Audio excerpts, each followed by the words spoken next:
Pani riaditeľka, ale bez toho scintigrafu jednoducho nemôžem určiť diagnózu. Ale pán primár, dobre viete, aké sú naše finančné možnosti.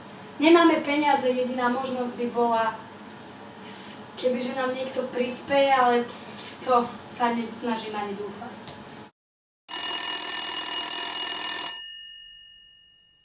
Prosím. Rozumiem. Upovedomím personál. Do počutia.